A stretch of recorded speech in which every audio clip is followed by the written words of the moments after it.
সমবেত বন্ধুরা, আমার বক্তব্যের শুরুতে স্মরণ করছি বিশ্ববিধাতাকে চীনা সাফুল মাকলুক গাছ সৃষ্টি করেছেন। আজকে আমি বাংলাদেশের গণমানুষের কাছে যে বিষয়টা উপস্থাপন করতে যাচ্ছি, গ্রাম বাংলার সাধারণ মানুষের একটি বাস্তব চিত্র। গণমানুষের ভিতরে জাগরণ হয়েছেন ৫ই আগস্টে সরকার পতনের পরে এই বাংলাদেশে অন্তর্বর্তীকালীন সরকার ডক্টর ইউনূস সাহেব সরকার প্রধান হয়ে তার সরকারের মাধ্যমে দেশ পরিচালনা করছেন। বাংলাদেশের গণমানুষের এবং গ্রাম বাংলার সাধারণ মানুষের ধারণা ছিল যে অন্তর্বর্তীকালীন সরকার এই দেশের গণমানুষের স্বার্থের জন্য, জনবলের নিরাপত্তার জন্য বিভিন্ন প্রকারের কার্যক্রম করতে পারবেন। কিন্তু আজকে বাংলাদেশের দক্ষিণ অঞ্চলের গ্রাম বাংলার সাধারণ মানুষের যে চিত্রটা আমি অনেকের কাছে জিজ্ঞাসা করেছি, সাধারণ মানুষরা আজকে হাহাকার করে উঠছেন। আজকে তাদের কিন্তু একটি বক্তব্য রয়েছেন যে পূর্বের সরকার ভালোই ছিলেন, পূর্বের সরকারের আমলে আমরা গণমানুষরা জনবলের নিরাপত্তা পাচ্ছিলাম।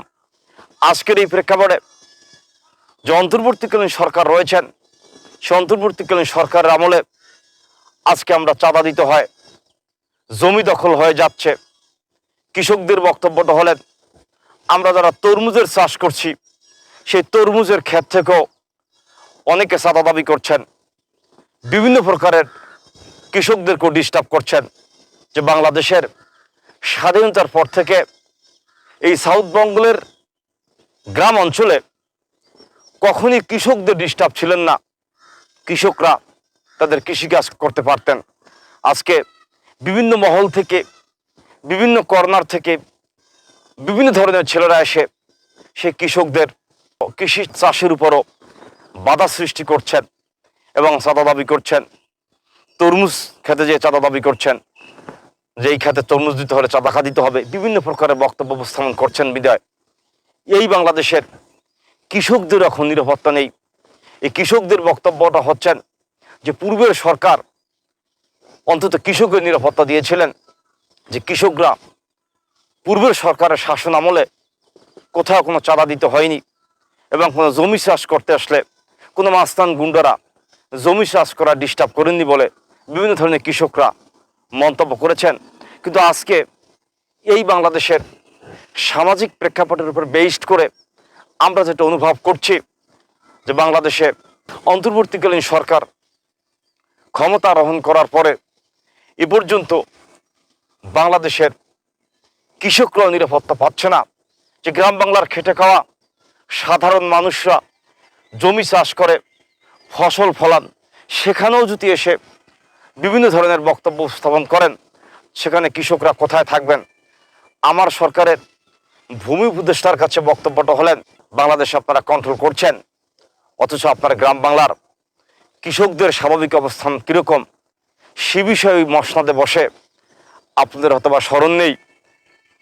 আপনাদের হয়তোবা ওই মসনদে বসার পরে গণমানুষের ভোট যেহেতু আপনাদের প্রয়োজন হয়নি বিদায় আপনারা হয়তোবা আপনাদের দায়িত্ব পালন করছেন।